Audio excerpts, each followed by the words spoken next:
Bienvenidos, bienvenidas a Punto de Vista. Trabajaremos tres temas centrales. Una serie de cumbres globales, el papel del sur en esas cumbres globales. Dos, estaremos trabajando la preocupación por el asesinato y la violencia contra defensores y defensoras del medio ambiente en nuestra América. Y tres, el caso Casanare, ejecuciones extrajudiciales en Colombia.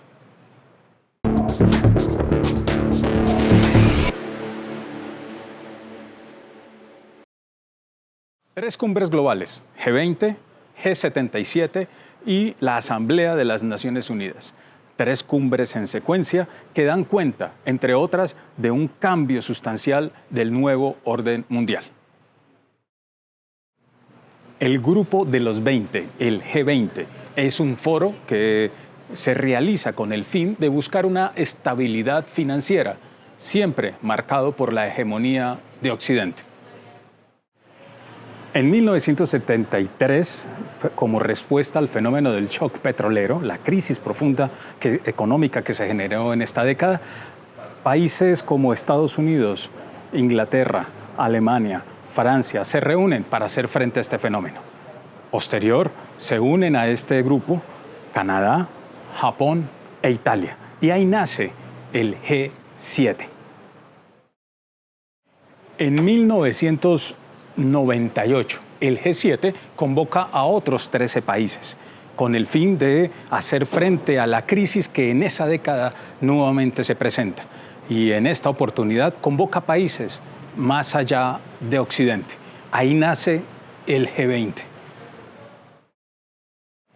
En este año se realiza nuevamente el foro del G20 y en esta oportunidad su centro fue en la India. Allí se realizó la reunión de este importante foro internacional que tiene por objetivo la estabilidad financiera bajo los parámetros de Occidente. El primer ministro del país organizador, la India, invitó a la Unión de Naciones de África, 21 países que se convocan en esta Unión de Países africanos. Es un nuevo miembro, un nuevo integrante del G20, el miembro número 21. Ampliando así una cadena de países que no están sujetos a los pensamientos y a los lineamientos de Occidente. Crisis económica global, el cambio climático y la guerra que se desarrolla en Ucrania fueron los temas que tensionaron esta cumbre. Este foro no llegó a consensos, lo que marca que hay nuevos actores no occidentales que están poniendo condiciones y eso hace que el mundo esté cambiando, que esté girando hacia una nueva forma de poner condiciones y tomar decisiones. Y esa es tal vez la conclusión más importante de este foro global. Es clara la fuerza que están tomando los países y las agrupaciones no occidentales y eso ha preocupado a Estados Unidos, a Europa, al punto que ahora están, por lo menos discursivamente, hablando de la necesidad de refundar, reorganizar, reestructurar el Banco Mundial, el Fondo Monetario Internacional y ahora promueven una alianza para generar una infraestructura de interconexión vial que lleve Europa conectada a la India, alterno tal vez a la ruta de la seda que avanza por todo el mundo y que está apalancado por China. G77 más China. El G77 es la mayor organización intergubernamental que reúne a los países en vías de desarrollo convocados por las Naciones Unidas. La Cumbre del Sur es el órgano decisorio del Grupo de los 77, del G77. Antonio Guterres, secretario general de las Naciones Unidas, en su discurso inaugural enfatizó en el G77 que el mundo occidente, el sector financiero global, le está quedando mal, no le ha cumplido a los países en desarrollo. Esta cumbre del G77 sí llegó a acuerdos y sí llegó a consensos. 134 países firmaron de manera conjunta el documento final. Temas a resaltar de esta cumbre del G77. 1.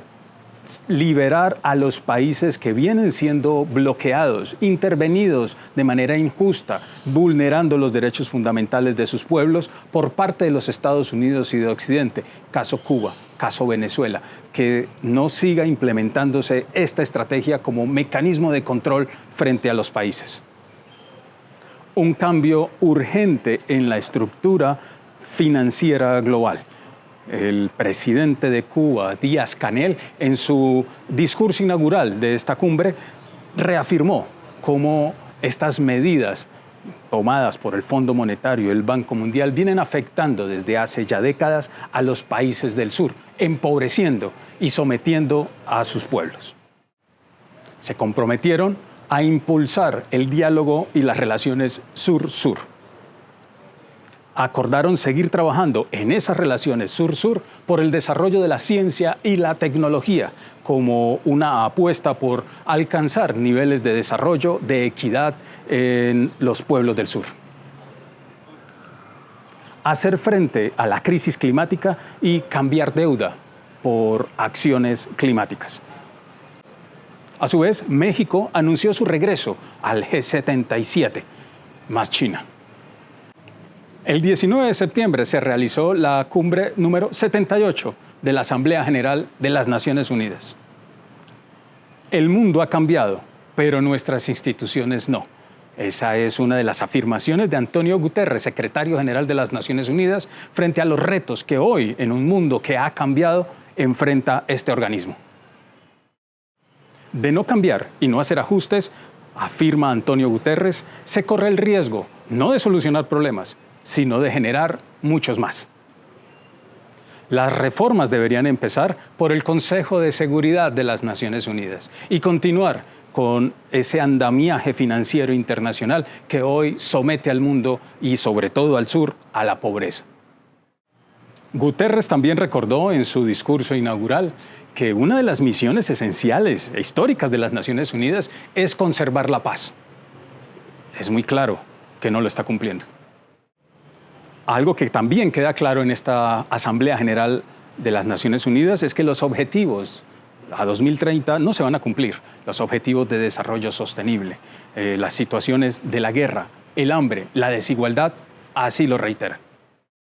Diversas voces coincidieron y fueron enfáticos en exigir el levantamiento de los injustos bloqueos como medidas impositivas que denigran de las sociedades y ponen en riesgo a pueblos enteros.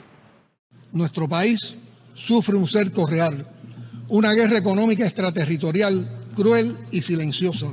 Se acompaña de una poderosa maquinaria política de desestabilización con fondos millonarios aprobados por el Congreso de los Estados Unidos con el fin de capitalizar las carencias que provoca el bloqueo y socavar el orden constitucional del país y la tranquilidad ciudadana.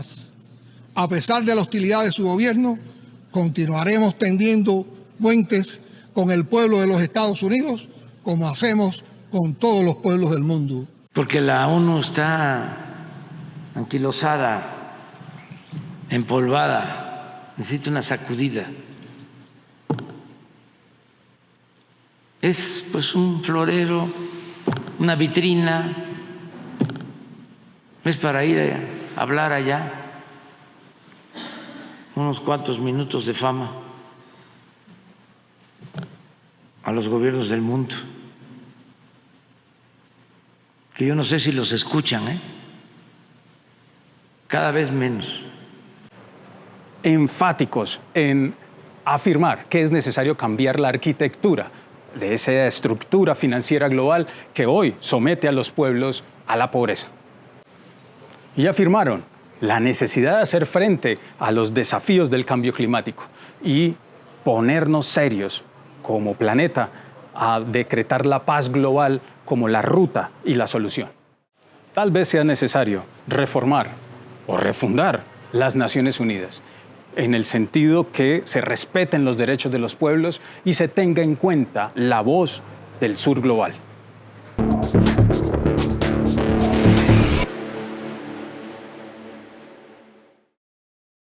Durante 11 años, Global Witness viene haciéndole seguimiento al asesinato y violaciones de los derechos fundamentales de las personas, defensores y defensoras del medio ambiente.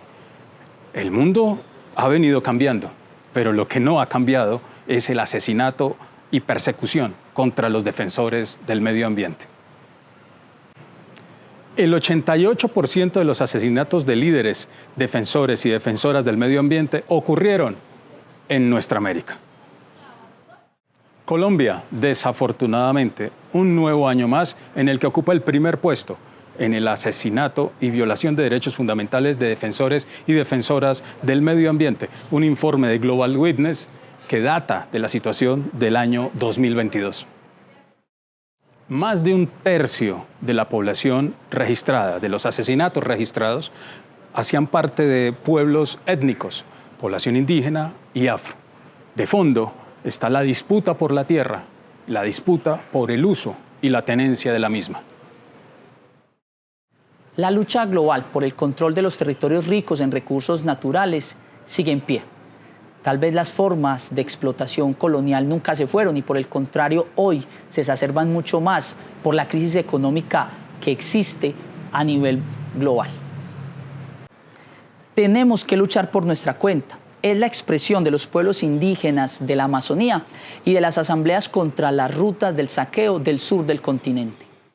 Desde hace aproximadamente 20 años viene en toda Latinoamérica la construcción de diferentes obras de infraestructura como puentes, carreteras, puertos, hidrovías, que lo que ha permitido es facilitar el saqueo de bienes comunes. Todo esto de la mano de la banca internacional y de los gobiernos de turno, que lo que le ha permitido básicamente es la disminución de sus costos de operación, precisamente aumentando el lucro de manera exponencial. Este es el mismo error que se venía ocurriendo o que venía ocurriendo desde la invasión colonial. Para ampliar más información acerca de este tema, escuchemos el punto de vista de Eli Jiménez del colectivo El Quintral de Chile, precisamente de la Asamblea contra las rutas del saqueo. En las tierras que conocemos como América Latina y el Caribe, estamos viviendo una nueva fase, un nuevo ciclo de colonización y despojo de los territorios, ¿ya? Se ha abierto, en la década del 70 en adelante, se ha actualizado un nuevo ciclo extractivista. Entendemos el extractivismo como la explotación intensiva y extensiva de los territorios, de las naturalezas de los territorios, incluida la naturaleza humana, con la intención de generar materias primas, transformar, reducir los bienes de la naturaleza al rol de materias primas y conducirlos, orientarlos para alimentar las dinámicas del capitalismo global, ¿ya? El punto es que esta nueva avanzada, esta nueva ola extractivista en los territorios está obviamente generando una transformación de las dinámicas ecológicas, está generando una transformación de los territorios. Las obras de infraestructura son un frente poco difundido y sobre todo poco criticado en la lógica desarrollista, pero es precisamente el que permite ser el corazón no solamente del flujo de capitales y el flujo de mercancías por parte de las empresas transnacionales, sino el que le permite esas ganancias tan extraordinarias. Frente a esta realidad, escuchemos entonces el punto de vista de Raúl Civechi, un defensor de los derechos de los pueblos de nuestra América. Si tuviéramos que explicar las razones profundas por las cuales América Latina se encuentra a la cabeza del mundo en cuanto a asesinatos de líderes ambientales, de ambientalistas, tendríamos que enfocarnos en dos hechos fundamentales que creo que son las razones de fondo. En primer lugar, la gran desigualdad de América Latina. América Latina es el continente más desigual del mundo y es fuera de duda el continente donde la desigualdad está creciendo, además de forma exponencial. Pero también América Latina es el continente donde el modelo extractivista de acumulación por despojo, acumulación por robo, que es la principal forma como se manifiesta el capitalismo neoliberal en el mundo hoy, ese modelo también tiene en América Latina sus garras colocadas, ¿verdad? Es un modelo que convierte la naturaleza en mercancías, en commodities, y para eso necesita desplazar población. Y produce daños ambientales enormes. Entonces, este modelo es respondido por las organizaciones sociales, no solo las organizaciones ecologistas o ambientalistas, sino en general las organizaciones sociales, populares, campesinas, indígenas y negras, es respondido con movilización, con intento de frenar esas iniciativas extractivas, que son básicamente la minería a cielo abierto, con retroexcavadoras, que son los monocultivos de soja o de palma, según en qué lugar de Sudamérica estemos, que es las grandes obras de infraestructura, ¿verdad? Y la especulación inmobiliaria urbana, todos ellos desplazan poblaciones para apropiarse de los bienes comunes, de la naturaleza.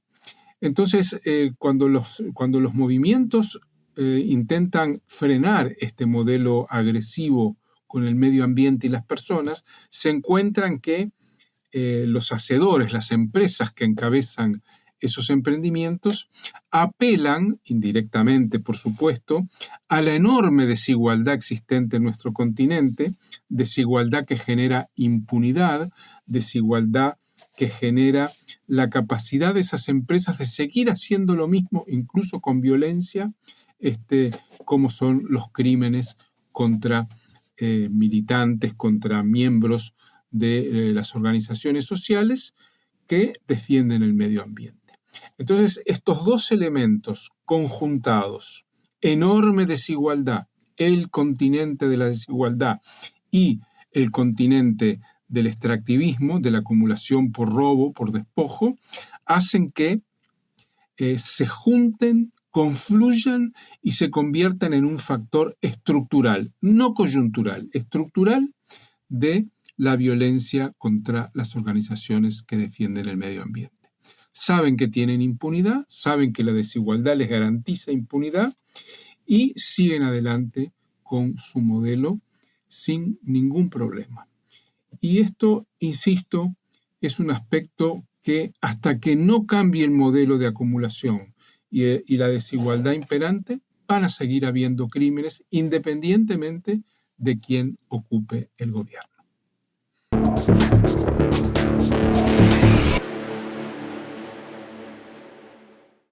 Durante 3 días de audiencia en Yopal Casanare, 21 militares, un exfuncionario del DAS y 2 civiles reconocieron su responsabilidad en los falsos positivos cometidos en esta región.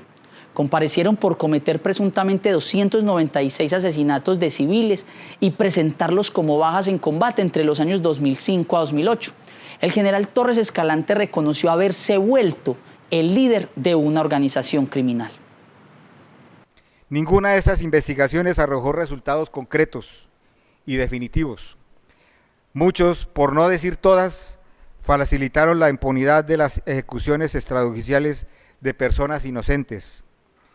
La ineficacia de estas investigaciones generó confianza y motivación adicional para que miembros de la unidad bajo mi mando siguieran perpetrando estos crímenes.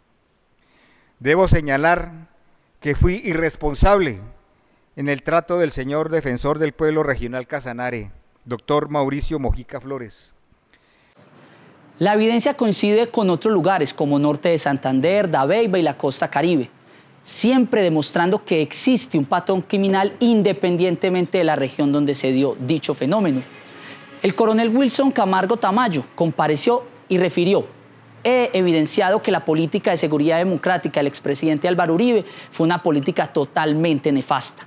En igual sentido, el sargento Wilson Burgos refirió que gracias a la JEP hoy se está sabiendo la verdad, porque hace 10 años él estaba diciendo mentiras, estaba tratando a sus familiares como subversivos. La estigmatización fue tal vez la causa que llevó a los militares del Batallón de Infantería número 44 a seleccionar las personas más vulnerables, más indefensas entre la sociedad, para, por medio de engaños, ofreciéndoles trabajo o otras invitaciones y hacerlos pasar como falsos positivos, es decir, personas caídas en un presunto combate. Queda mucha verdad por saber. Necesitamos conocer precisamente cómo se dio todo esto en todo el territorio nacional y cuál fue la sistematicidad que existe entre todos estos diferentes casos. Conocer entonces los verdaderos responsables, quienes se lucraron sobre todo con dicha actividad. Aún esta actividad de falsos positivos no termina. Esa relación entre paramilitarismo y ejército sigue todavía en cada región. Denuncias que dan cuenta precisamente de esa alianza criminal. Necesitamos conocer cómo es que aún continúa la formación en militares en torno a eso que se ha llamado el enemigo interno, es decir, esas personas que se salen del entorno y que hacen oposición democrática como campesinos, indígenas y en términos generales personas empobrecidas, es decir, también aquí hay un sesgo de clase. Es precisamente en torno a esto que queremos conocer el punto de vista del coronel retirado Omar Rojas, sociólogo, y quien ha escrito varios libros en torno a este tema. Existe cierta tendencia en el país de asimilar los asesinatos, las ejecuciones extrajudiciales y el falso positivo como sinónimos. Son tres conductas criminales totalmente diferentes.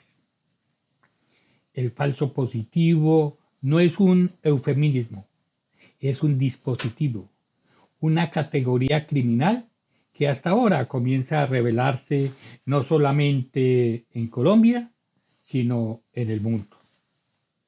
En Kashmir, India, es conocido como falsos encuentros, los asesinatos que cometen los policías a personas no criminales. Estas son presentadas como delincuentes.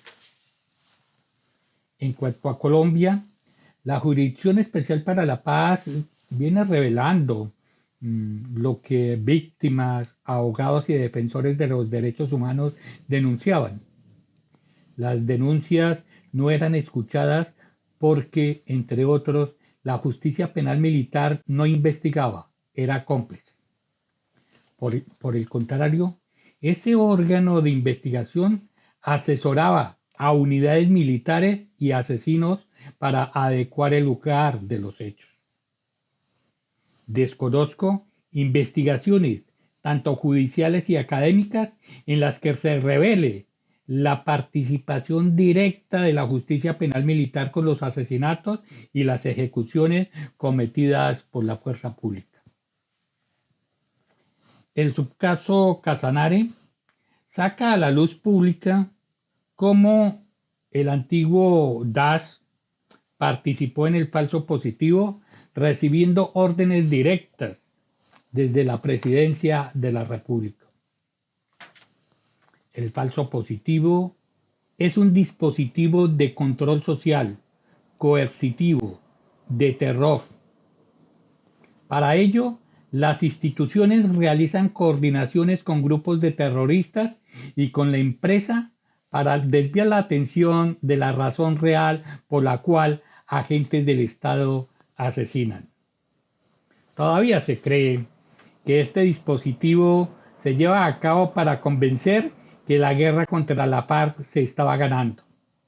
Simplemente se instrumentaliza a las fuerzas militares para ocultar cómo los que estaban gobernando devastaban el país y le entregaban a multinacionales los recursos naturales de la nación.